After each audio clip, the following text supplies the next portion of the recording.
Well, welcome to the George Rockall-Schmidt Show tonight, live at the Live Lounge. Damien, we've just come in from watching the Boondock Saints 2, and boy, do we have one hell of a show for you guys tonight. One hell of a show. Do you want to tell them what happened, Damien? No, I think we do you want to tell them, Damien, why, unlike every other episode, we won't be talking about the Boondock Saints 2 tonight? Oh, because I've got a legitimate reason, that's why, yeah. Because it's terrible. Do you know what? The funny thing is I almost texted you last night when I was watching it to say, I'm sorry, can we do something else? Because fucking IMDb lists it as 1 hour 58 minutes.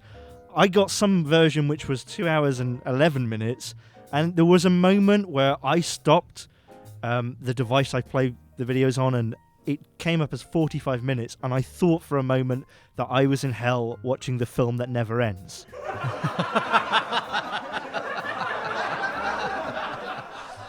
I wasn't super into this one. Really? Well, you're going to have to tell me more. So, it turns out that I have not watched this movie. So I will not be watching. I will not be talking about this movie today. I will not be discussing it in any form. I'll simply be receiving your knowledge of the movie. Not that anyone should have expected that anyway. No, of course not. I mean, I am going to call this episode "The Boys Talk About the Boondock Saints 2." What it might have been like. I am going to list it there. You know, we got a comment on SoundCloud, and I only saw this because we rarely get comments there, and the comment was on the Zardoz podcast, still waiting for Zardoz. And there was a reply on it that said, you must be new. I like that people don't expect anything. Yes, yeah. I like how they're also grooming the newbies as well. That's grooming the newbies by saying, "Get out." No one is welcome here. Do you know what? I know this sounds weird, but honestly, when I saw that that someone had commented, it wasn't the comment or anything. It was just like the notification on SoundCloud. Someone has commented. For a moment, it just made me realize, oh, fuck, people listen to these. I guess what a lot of people don't really, why would they know? I guess what a lot of people don't really know is I was doing YouTube for about a year. I made about 200 videos in a year, and I was getting like 10 views a day for a year. It took me a year to get to 300 subscribers. And I just was used to making videos where no one would comment on them. And it would get 3 likes, and one was from my dad. Do you know what I mean? Good job, sonny boy. Good editing, boy. So, I don't know, I just, I never have got used to the fact that, people are actually consuming the bullshit that I'm speaking. Yeah, I guess it is kind of, it does kind of hit home like that, because obviously, I'm not a YouTube creator, but yeah. Guys, isn't it bad when you find yourself using their fucking lingo?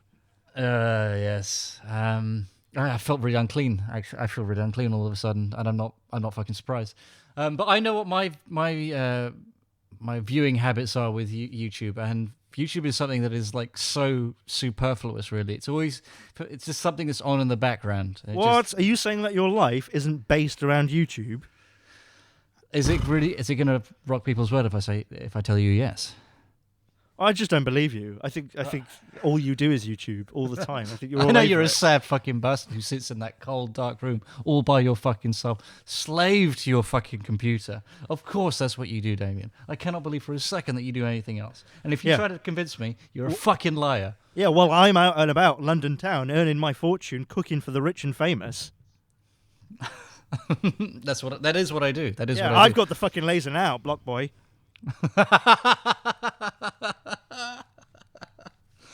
Enabling me to cook these sautéed sautés. Yes, it's called Chef Mike. We have one of those. Yeah, it's Chef Mate. It's called Chef Mate. Tonight on Chef Mate. Oi, those sausages ready. Bloody hell. Oh, nice one. Let's get down, Moser. That was their shift. Yeah, I would love it if that was my life. Just fry 2 sausages and fuck off. That's the dream. That's my cooking dream. We don't ask you to be fast, but we ask you to fry 'em well. Out here on the trail. Yeah. So Zardoz. No, not that. No, Zardoz is. I'm perfectly prepared to talk about Zardoz again. I kind of remember some of that. I definitely have nothing to talk about with Boondock Saints because I tried to find it. Well, you said that you ended up watching a interview. Did you say it's an interview with Billy Connolly and Troy Duffy, the director? Yeah. So who's interviewing who? No. It's just the two of them sat around a table in. Like, Troy, I was wondering what you were doing, handing me this script when it clearly wasn't finished. No. You can. It's someone else off camera who's clearly. Troy, I know you got me contractually, but are you taking the piss, boy? I'm gonna fuck you up, Troy Duffy. Sorry. I had it. I lost it. That's all right. It's all right. Okay, I can do a Scottish accent, but I just got to move the microphone a bit back. Because you have to get quite animated. Sure, she can laugh, but can she do her own stunts? That's the best I can muster, and it's subpar. But I have to kind of throw my arms around quite manically to do it. And I always presume that if I were to stay in that character, I'd be just as animated. I'm the Duke of Edinburgh, and I'm married to the Marge of England. And even though I'm Greek, I fuck English every day. Every day? Aye. Engage the kebab.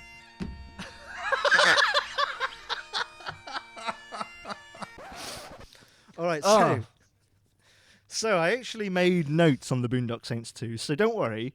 I can fill you in. But Okay. you've just got to tell us about this amazing interview that you apparently spent £2.50 on. Oh, dude, yeah. So 9-minute interview. I can't believe Amazon did that. Those fucking. First, it wasn't paying their tax. Now it's being a day late on those lederhosen I bought. At least the sheer butter came through. Sorry, the what butter? The sheer butter? The sheer butter. And what is that? What would sheer butter be? I guess it's see-through butter. Right. Okay. Sorry, with the the previously mentioned lederhosen, I thought it was perhaps some kind of chafing cream. Chamois, sheer. What's the other word I'm thinking of? Oh yeah, Basque. That's it. Chamois. What was the other one? Sheer, Basque. These just. What are those words? They're nothing. They're fucking dirt words. They're nothing. You know what I think of when I think of Basque? I think of Z's dad. He was from the Basque country. Right, okay. You know. Anything in this interview of any interest at all? I don't understand why they're selling an interview, a 9-minute interview. That sort of thing should be on YouTube. Well, because I think there are a very small number of people, twisted people, that for some reason they don't own the Boondock Saints, but they want to watch it. And these demented people who obviously want to see it but don't own it already, they look to fucking rent it. And I don't know. These people are they were just fed this fucking bait and switch, and I kind of. Well, okay, okay. So you're saying it is 100% fraud on Amazon's part? Yeah. So I don't think I. First it was Sean Connery, Damien, and now it's Amazon. Yes. Yeah. So. Do you know how much Jeff Bezos makes, Damien? He makes more than 50p a minute. Right? He could sue you to the fucking moon. Oh dear. What was it? You told me this the other day, and it was a fucking disgusting fact. Well, how much Jeff Bezos makes? In like a day or an hour or something like that. Wasn't it like it was like 28 grand or something in an hour or something stupid, right? Because I know we'd been on the phone for an hour at that point, and we were saying, fucking hell, he's basically made what I make in my lifetime. In my lifetime, since we've been on the fucking phone. That is obscene wealth, and should be afforded to nobody. If either of us make what Jeff Bezos makes in an hour in our lifetimes, we would both be considered pretty successful. Jeff Bezos makes in an hour $8,961,187 In an Jeff- hour. Oh, that makes me so sad. Oh, Yeah. dear. I'm not fucking surprised. He said, Are you some sort of communist, Damien? Is that why? I don't know. I mean, I don't know. But I'm kind of. I might go that way because I was in a position where I had to shill for the Boondock Saints sequel, and what I ended up I was reluctant to see the movie in the fucking first place. But what I got was a 10-minute fucking interview. If I see like interviews online all the fucking time, right? I would never pay to watch something like that, and it would. And it's absolutely fucking baffling because it's not like it was done with any kind of polish or editing.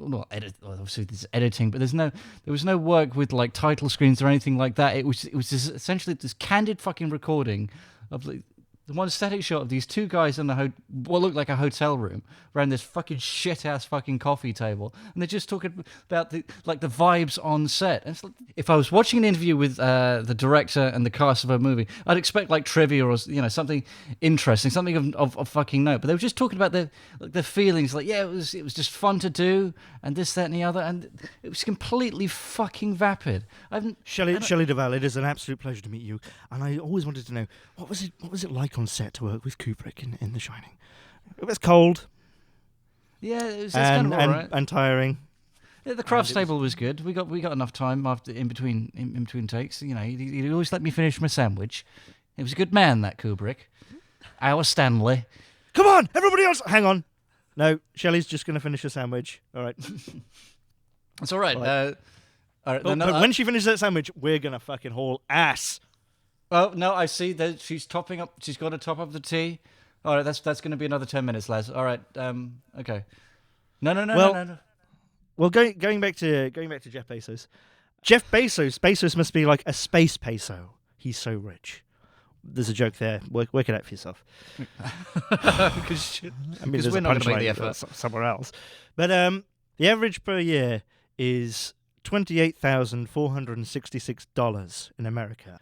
Okay. But it takes $28,466 to fire this Bezos for 12 seconds.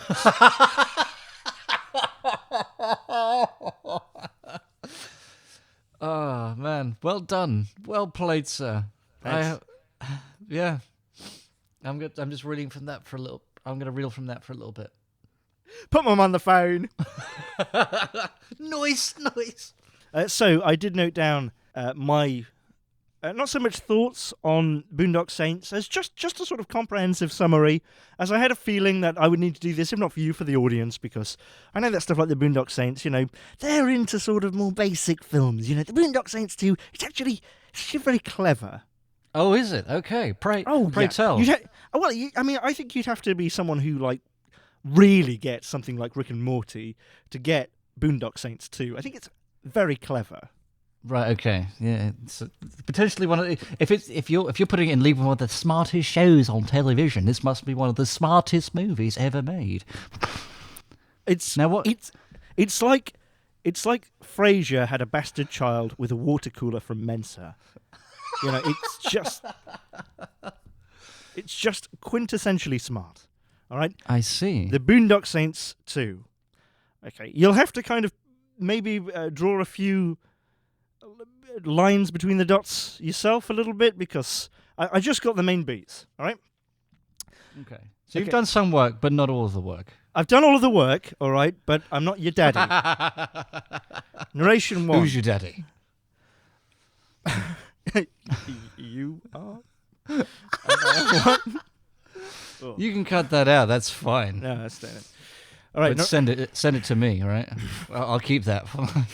I'll keep that for my archives. Who's your daddy? Narration 1. Do you just talk or do you do stuff? Because if you just talk, then that's bullshit. You've got to actually do stuff. Narrator 2. So narrator 1 is the guy who died at the end of Boondock Saints 1, the sort of accomplice to the Boondock Saints. Narrator 2, Billy Connolly, the Boondock Saints' dad. I guess that's God.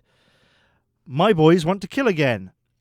The boys start digging. They cut their hair because they've got big hair. Rock music plays. All right, and then there's news. This is the narration from Billy Connolly. 'Cause that's some fucking avant-garde stuff. That would be awesome. So there's the news. There's the news, and it's cut with black and white memories. So the news is kind of giving us some sort of expository.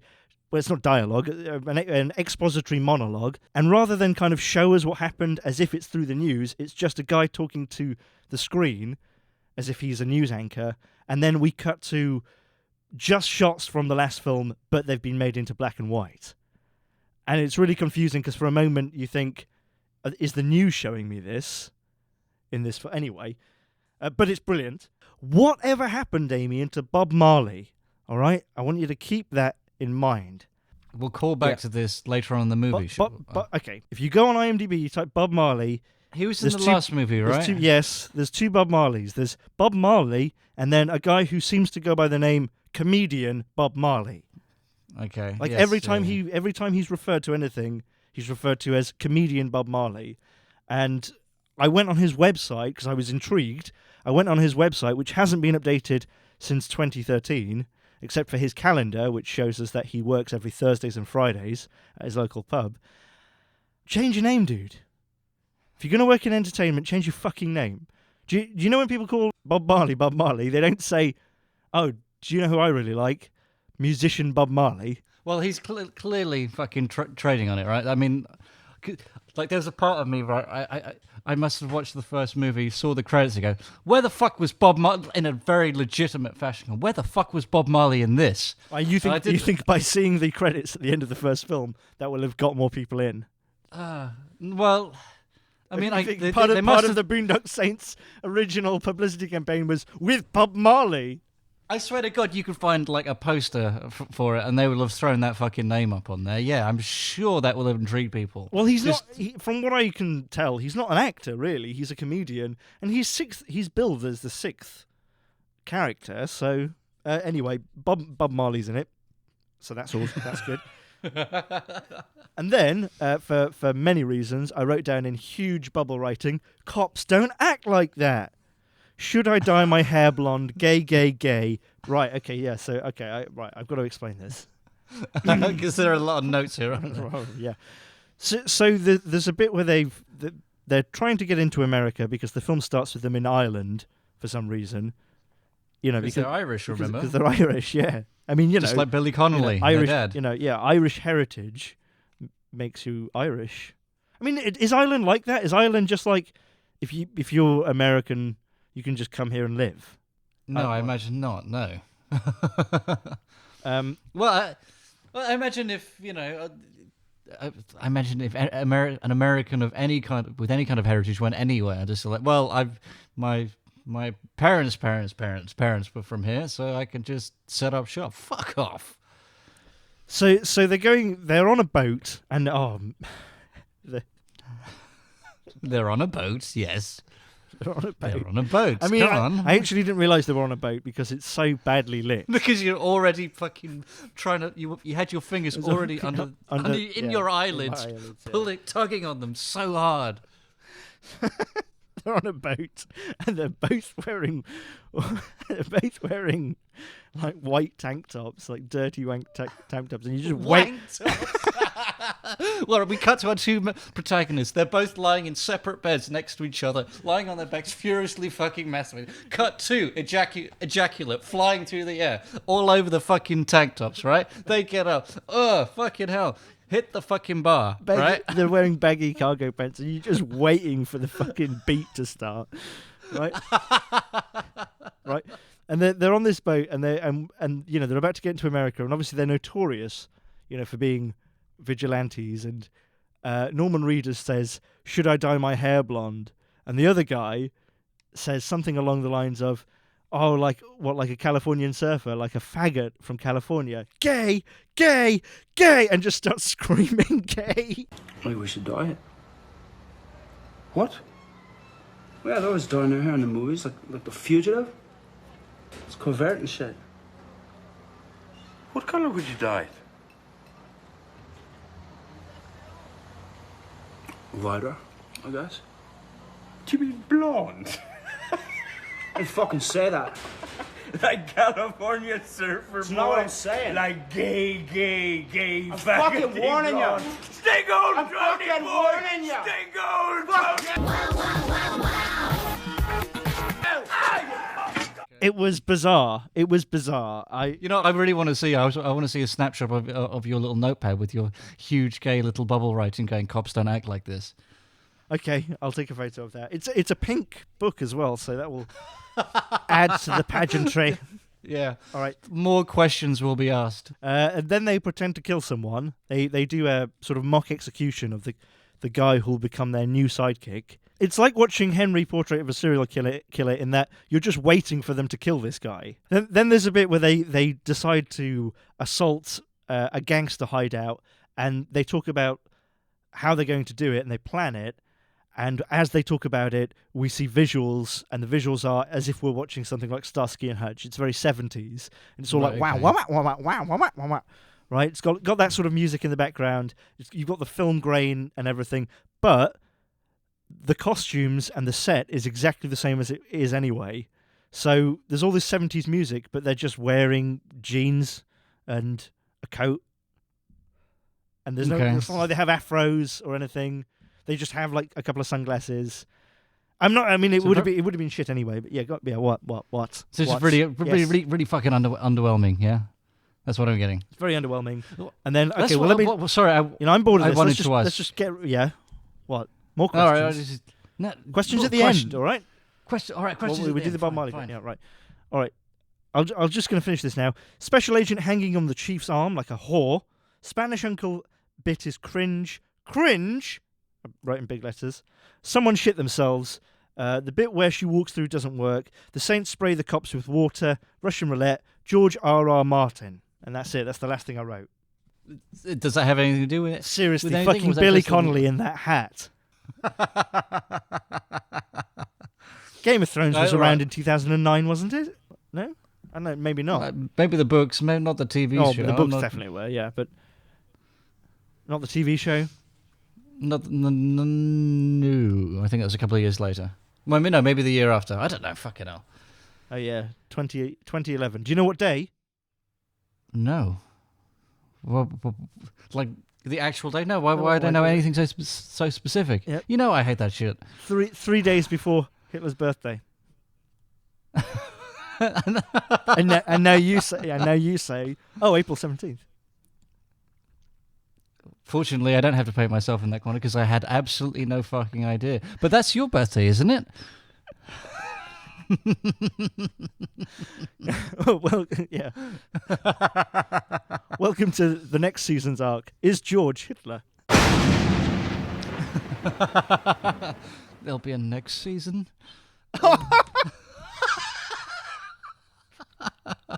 No, it's just something we say. No. We might punish ourselves with that. We don't know yet. We'll find out. Well, speaking of needless movies, I went to see Okay, go on. I went to see Halloween. How was that? Well, I only bring it up because I had a couple of people message me and say, "What do you think about Halloween?" or "Make a video about Halloween." Wouldn't it be great if that's how people spoke? Halloween. Yeah, I went to see it on the night it came out, Thursday, and the cinema was full. People had a good time, and I'm not going to make a video about it or anything because I just don't have anything to say about it. So Halloween is just like it's just kind of teens in a house, and then obviously they just get murdered. Basically, I'm right in thinking that, right? Well, I'm sure that there's a little bit more to it than that. But They're not really just in a house, but yeah, the first one is. Whereas obviously this is, Jamie Lee Curtis all grown up. It would have been awesome if it was just 4 years after the first one. They just put a lot of makeup on people. No, it's just that the events were incredibly fucking harrowing. The PTSD has been rigorous and has taken the best years of our life away very quickly. Yeah.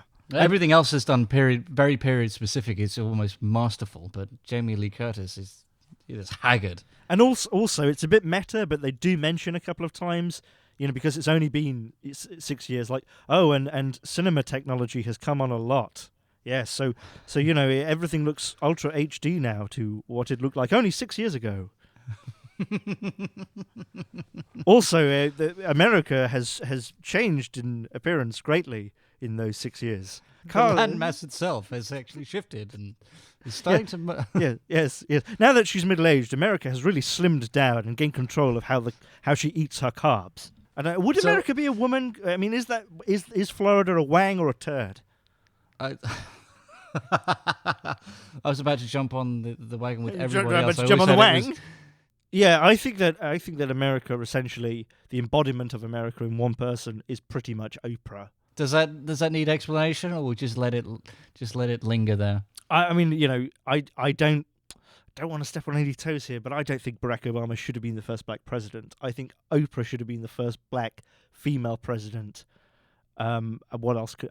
Also, after she'd been in a minor accident which had made her be forced to use a wheelchair occasionally. Not out of necessity, more for comfort. But that Svetlana lady should have still been the first lady. You know, what's her name? Svetlana. You know, take a look at my girlfriend. You know, that woman. You know, Donald Trump's wife. Melanie C. You know, Melanie C. Trump. That's the one, right? Pouty Spice.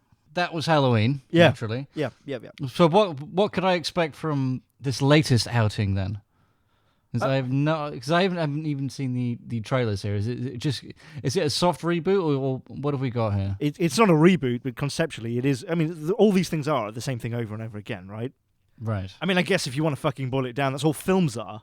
Anything to help you stop thinking about your life. I guess so. What we're saying is, films are great. Heroin is better. And just lay and look at the ceiling. I don't know. That does sound pretty good right now.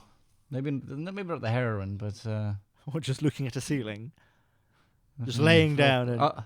yeah, well, I've had a lot of people, you know, up my ass today. It would be kind of nice just... Yes.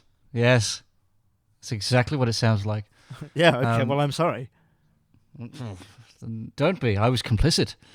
I'm sorry, because that's not what baby Jesus would want from you. He's crying, Damien. He's crying up a fucking river. Yeah, so Halloween, whatever. Boondock Saints, I wanted to go back on to talking about Bob Marley. Okay, yes. Yep. Whatever happened to Bob Marley? It reminds me of going to a comedy routine that our friend had been tricked into buying tickets to. This comedy show by this guy called Archimedes Hippopotamus. I remember we had a little bit of a fascination with Archimedes Hippopotamus for quite a while after this. Why was this fucker so offensive to us? Basically, what happened was we went to this stand-up routine, and I guess everyone in the room thought, the audience thought, it was going to be like the Comedy Store, and it wasn't. It was a hotel stand-up thing, and it was dreadful.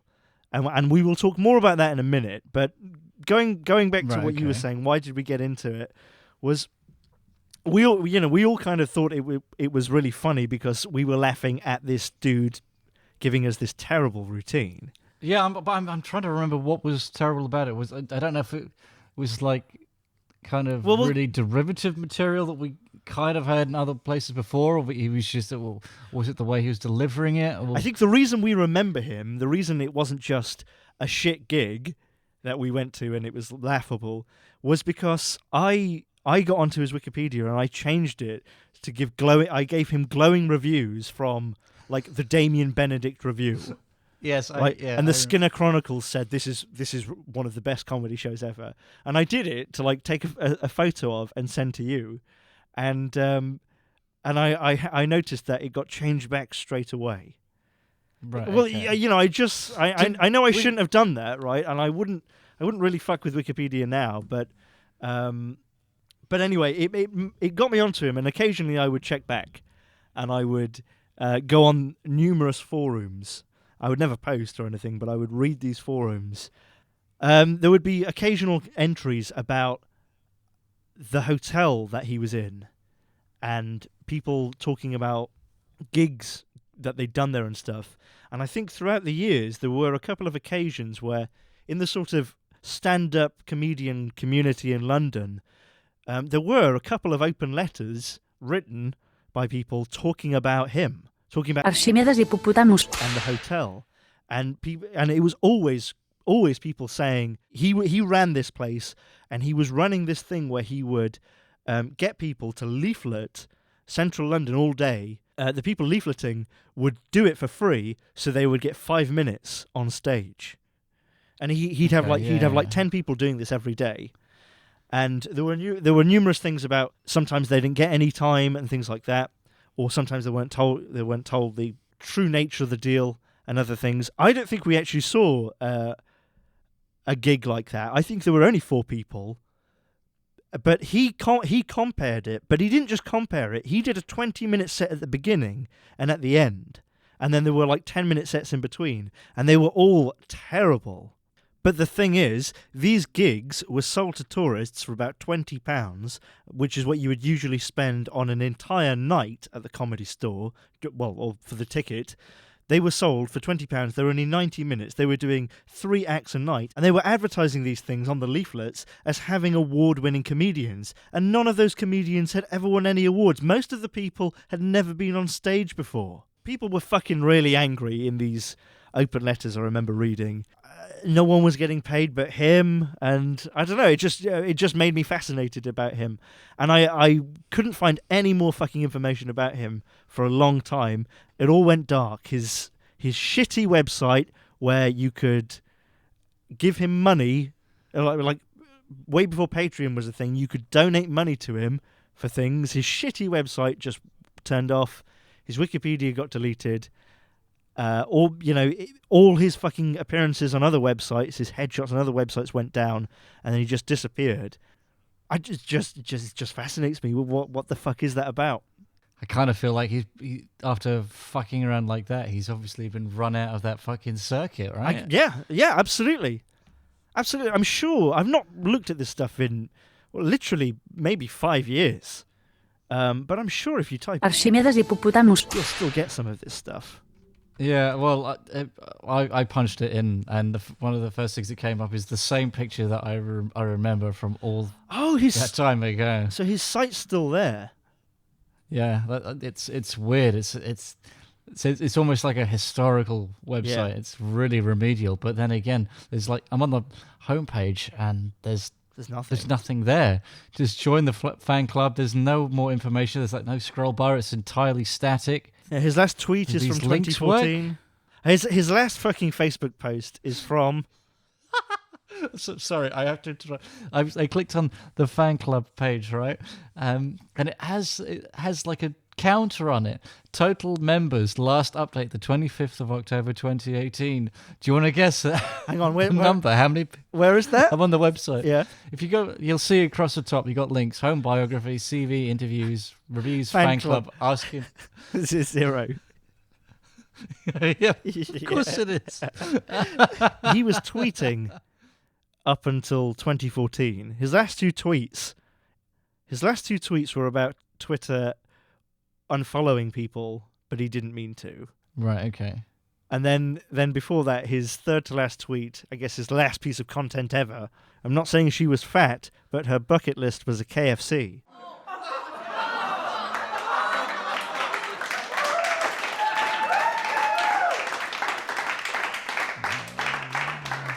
And then the day before that, he tweeted, "A girl broke up with me because I covered her cat in glue. She wouldn't drop it." It has 1 retweet. Let's find that person. I used a bidet for the first time today. It was nice. I've never drunk out of a chocolate fountain before. Yeah, it was like that. It was pretty much just that shit, wasn't it, for 20 minutes? Like those sorts of one-liners for 20 minutes.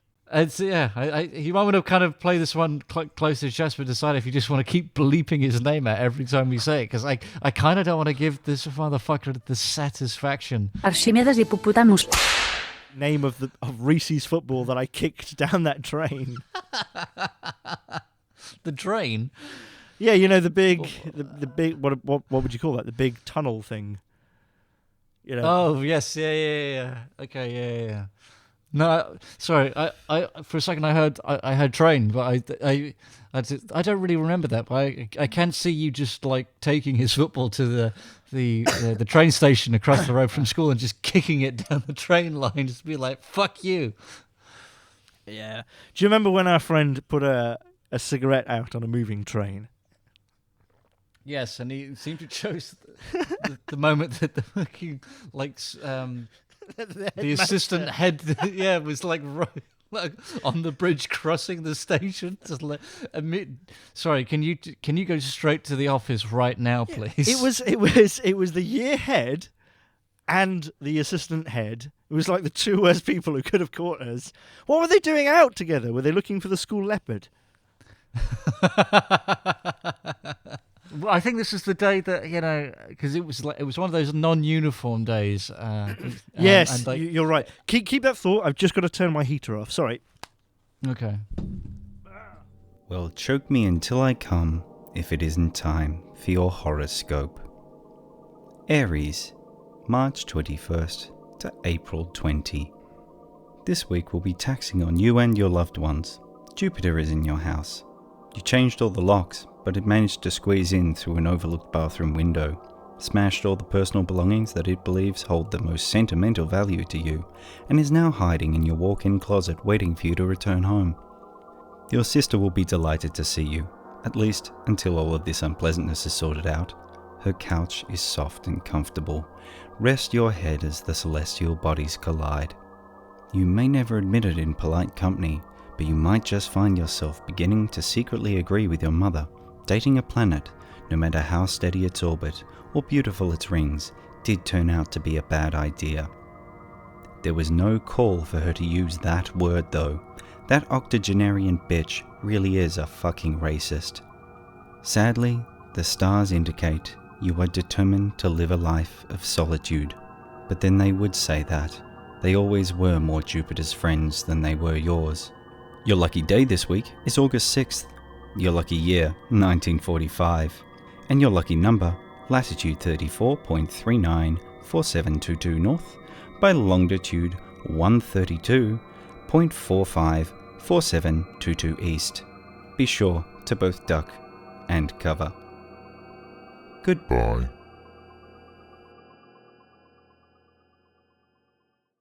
I remember where I was staying. They just down the river in the quarry. They just killed a whatever it was, like 20-foot anaconda.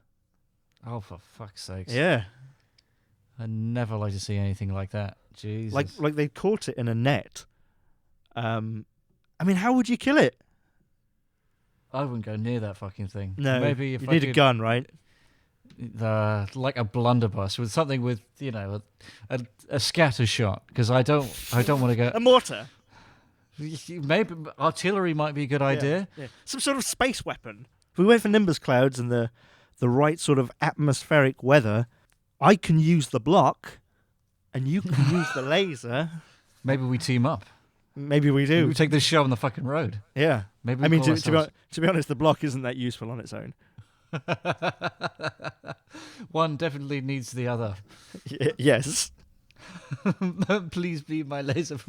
Please be my laser block. Yeah,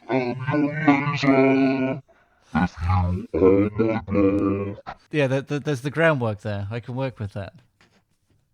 So the TV show we want to make is super gay.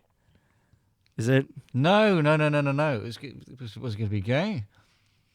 Okay. So, well, who's in love then if we're singing that? That's just a choral arrangement, just for the theme tune. It's not actually in the show.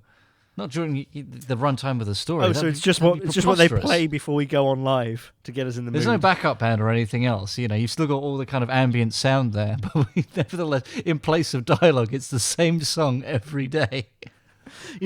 What's just occurred to me is you've gotten out of watching the Boondock Saints too. I have, haven't I? And I cannot believe that, because as hyperbolic as it sounds, it is one of the most difficult films I've ever had to watch. Really? Yeah, it was really hard. Did they ever address the ending of the last movie in this? Like how they were allowed to kind of execute someone in, I believe it was a public courtroom, right? Well, on live TV. Well, no less. Well, I don't want to. I do want to say this, Damien, but not everybody thinks in the same LA liberal attitude, mindset, fake news ideologue as you. Okay, so actually, most people thought it was great. Obviously, most people. So they just gave him a pass. Most people thought it was great. The cops thought it was great secretly, but they did have to go to Ireland. They did have to go back to Ireland. But yes, pretty much people thought it was wonderful, and crime collapsed in Boston. Thank God, as it would. So when you say crime collapsed, there was no crime, or just but crime got really kind of shitty. The thing was, and this was unexpected. I've never actually seen anything do this before. But the guy they killed last time on TV, he had a son. Oh no! Yeah, I know. And how did he feel about this? He was pretty pissed off. Really? Yeah. No, did he say what he would do? Well, he was he said a lot of things in anger, but I feel that although they were in anger, he did mean them. And he said he was gonna kill the Saints. Oh no, not those guys. And Billy Connolly knew before anything happened. Like in his bones. Right. Okay. Fucking hell. I know, right. So the son nails his colour to the mast, right? And he goes after these guys. And there's this huge community outrage, I presume. So, when like the Saints are down and this guy's really got them, he's really got them, kind of banged to rights in a corner. They think they're done for. That's when the community comes in at large and fucking rends the flesh from his bones. Right? Is it? Yes, that happens. Yeah, absolutely. Also, there's a lot of stuff as well about the guy whose son it was being irrelevant, and there's a big boss after that boss. It's very boss-like. An even bigger boss. There's an even bigger boss, and he has an even longer HP bar, although he's an old man and he doesn't do any fighting at all. Yeah, but that's experience. He's got the experience points, right? Much higher level. That's how it works. You know this shit. Come on. Also, Billy Connolly and Dude play Russian roulette against each other. Oh, I see. For no reason. I can't. Damien, you're going to watch this movie. I am going to fucking make you watch this movie. I am Kenny. You are Spenny. You are going to watch this movie. Okay. Well, I'll wriggle out of it. I'm sure. I will. No, you won't. You've never wriggled out of anything. You can't wriggle. It's like a kipper that's got a solid bone instead of any separate vertebrae. That's what people say about Damien. Fish. That's quite a backbone he's got, but only one bone. I do have quite an awkward gait, it has to be said. Play a record. All right, that was the Red Hot Chili Peppers, and they, quite rightly, can't stop. What would you like to see in the Boondock Saints 3? Because the Boondock Saints 2 certainly does leave things open for the Boondock Saints 3, which is what we'll be discussing next week, Damien, after you've watched the Boondock Saints 2. Hopefully an open execution of all the main characters. Well, it does end up with them in prison. Oh, okay. A Turkish prison, hopefully. It's so weird. The end is they are the Boondock Saints, the two dudes are in prison, and they've just woken up, and they look outside, and all the prisoners are looking at them from the yard like, "We don't like you, Boondock Saints. You've messed with our plans. All of us here have an axe to grind." And there's a lot of tension there. But then they look at the guards. They look at the guards in the prison, and the guards are like, "We'll keep you safe, boys." Isn't that exciting? Wouldn't that be a great film? It's just kind of a reimagining of Oz with these guys. Yeah, and it's so weird that it ends with the vibe of, well, the next film, it's all going to be about how Willem Dafoe and female Willem Dafoe get the boys out of prison. But don't worry, the boys are in prison, but don't worry, because the guards are going to look after them. I mean, can you think of anything more sort of like, than the prison guards are going to help us? I've never seen a film or any sort of media where the prison guards are at all sympathetic. Well, who knows? Maybe it comes at a price. Maybe Boondocks 3 opens with a montage of the two boys being like furiously fucked in the mouth for 10 years. I mean, that's the film Troy Duffy really wants to make. He released the first in 1999, and then we have 2009 for this movie. Like, what I'm saying is we got 2019 coming up. I think this is it. This could be like the year that he finally brings out. 20 years in the making, the film that he finally wants to make. It's bold and it's gay and it's proud to be gay. If you made that yeah. It's just sexy Jason being like slapped on the face with a lot of fucking god dongs. Meat. Yeah. Oh. Okay. But Damien, remember the concept, right? That's they're Irish, and you know when they get mad, they also carry crucifixes. the concept. They're Irish. It kind of is. Yeah, They're Irish and into each other in some way or another, and Catholic, very Catholic. The boys are devout.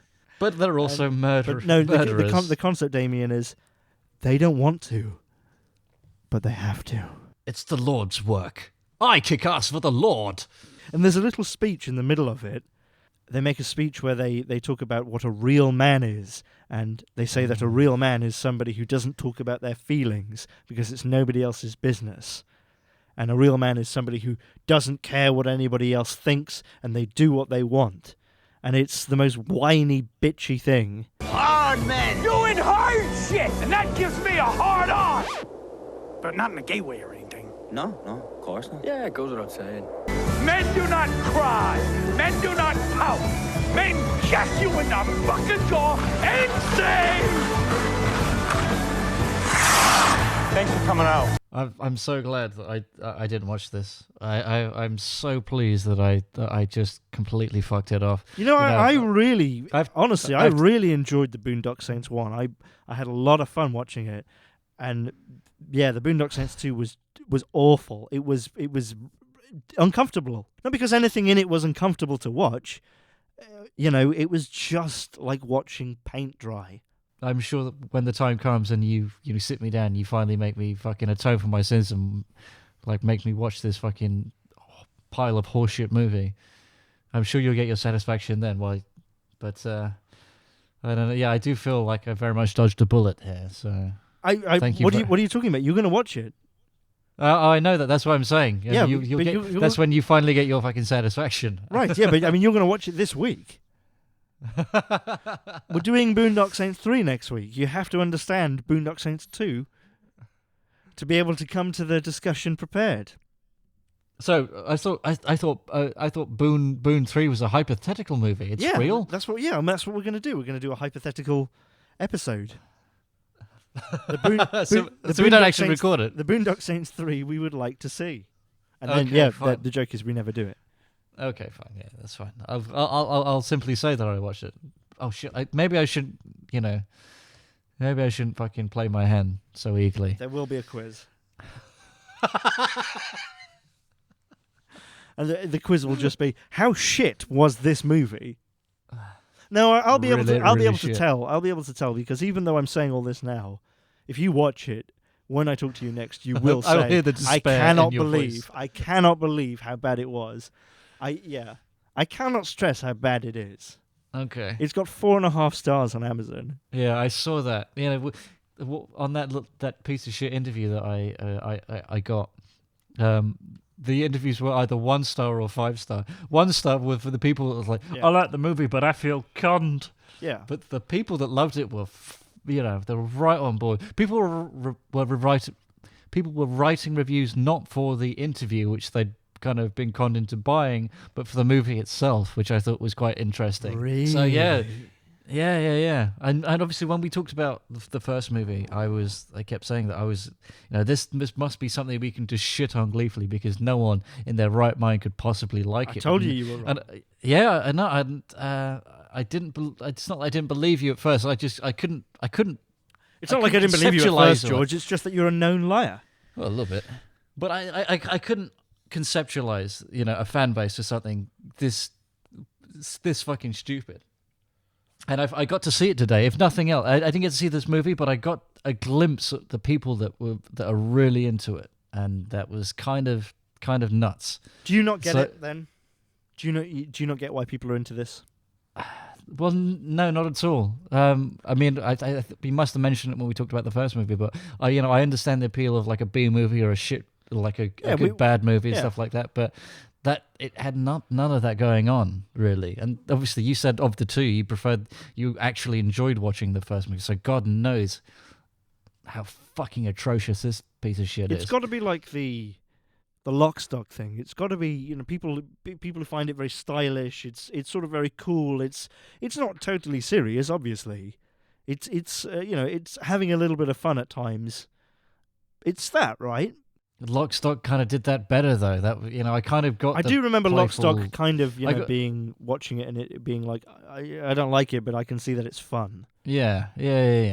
I don't feel like it was necessarily ripping off it, but there was something about this which was invariably just so much more smug, and it just made it very unenjoyable. Maybe it had sort of schlock, and maybe it had, pulpy gore and stuff like that, and maybe it had sort of similar elements to the Boondock Saints, but something like Pulp Fiction had clear intentionality, whereas the Boondock Saints doesn't have any of that.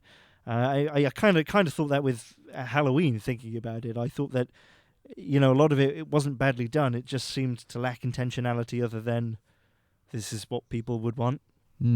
I kind of felt that a bit with Boondock Saints too. This is what people would want. This is what we did in the first one. From the few minutes of that Troy Duffy interview, it just sounds like he was just looking for another excuse just to climb up his own ass and just be like, yeah, this is stuff that makes me cool. So... Do you remember? I remember watching a Nick Love interview where he was talking about The Firm, and he said, "Yeah, well, I like to make films about the 80s because I remember the 80s really well. I have a really good memory."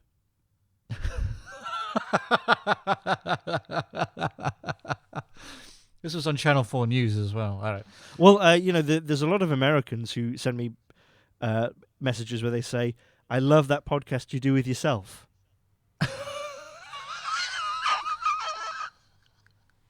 So I don't know how to tell you this, Damien, but I think people think that you're some sort of affectation I have. Okay. Well, you've been doing a dynamite impression up until now, so power to you. You put a lot of work in. You're a character I play, and if that was the case though, this podcast must take fucking days to make. Oh, it's just constant rehearsal. For this shit, that'd be amazing. Like, imagine if oh my god. Like, I guess what would you do? You'd have to script it. You couldn't just have a one-sided conversation and then try and fill in the blanks later. Could you? I suppose. Well, I guess you would be able to do that having worked a formula for a long time and be very well practiced at it. Yeah, I suppose so. Yeah, and you'd have to have a pretty distinct character. Otherwise, you would just talk to yourself and lose the thread. Yeah, well, it'd just be glad we don't ever lose the incoherent. thread here. No, of course not. No. Anyway, Zardoz. Double Zardoz next week. Boondock Saints 3 cubed. Boondock Saints 3 cubed. Double Zardoz. Trench this. Laser block. Outro. That's it. We're done. Cut, print. I'm out. High school. Bananas. High school bananas. High school bananas, babies. Zardoz 2, Boondock Saints 3 cubed, Laser Block, Episode 1, High School Bananas. Zardoz was not at the beginning, but I think it's a good idea. Zardoz 2 cubed. Bitches always be talking about my chocolate helicopter. Double Zardoz 2, Chocolate Scoop. Bitches always be talking with my chocolate helicopter, High School Banana babies. Trench this. Tim Allen gets into all kinds of capers in Double Zardoz 2. Bitches always be talking about my chocolate ass. Well, how do you want to leave it? What, you mean this show in particular? Yeah. No, I mean life. How do you want to kill yourself? Oh, I don't know. Shotgun. Something that would obliterate all brain matter like instantly. Yeah. Some sort of laser weapon. Like a massive but it'd have to be deflected because, a focus, laser blast from the source would be too fine. If you had some kind of block that would kind of widen the array, that would I think that would melt my brain sufficiently in fast enough time. So I think we just pitched the pilot. It comes from a dark place, but it's really a story of hope. Okay. Yeah. It's about a man with a laser who wants to kill himself, but he can only kill himself with the help of that laser being deflected back into his own face. Okay. He needs a friend with a block, basically. He needs yes, he certainly can't just somehow rig the laser to... I mean, I guess it's some sort of laser where you can't pull the trigger and point it at yourself somehow. It's too big. It's a big laser. No. Well, you can't rig the block yourself. We have several episodes where we try that, and you like hilarity ensues. You go into the countryside. I'm not there for some reason, so you take the block to try and learn how to use the block, and then you go into the countryside and start to put the block on like a dry stone wall, a farmer's dry stone wall, in a nice place surrounded by trees and everything. And every time you're about to shoot, the block falls off the wall because it's not straight, it's not level. Things like that. Or you another time you could take the block to learn how to use it, and you're on a boat and you're trying to put the block on the boat, and trying to shoot at it, and falls off the stand that you've got it on. You need me. You need me. I've got skills.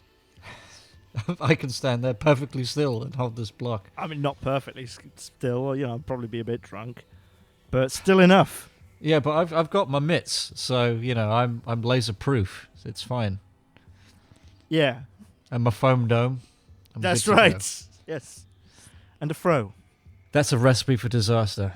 Yeah, but we discussed that and more in Laser Block, Double Zardos 2, which is always be talking about my chocolate helicopter, High School Bananas. Trench this. Yeah, that's the abridged version. Obviously, it's actually called Double Zardos 2 Chocolate Scoop Bitches. Imagine my fucking embarrassment. Double Zardos 2, Chocolate Scoop Bitches, always be talking with my chocolate helicopter, High School Banana Babies, Trench this. M. Night Shyamalan, Shia LaBeouf, sex. Goodbye. That has to be it, right? Yeah, cool. Sick of this self-help, 12-step, leftover, hippie generation bullshit! Now they don't want you to do anything, right? Just sit there. Don't drink, don't smoke,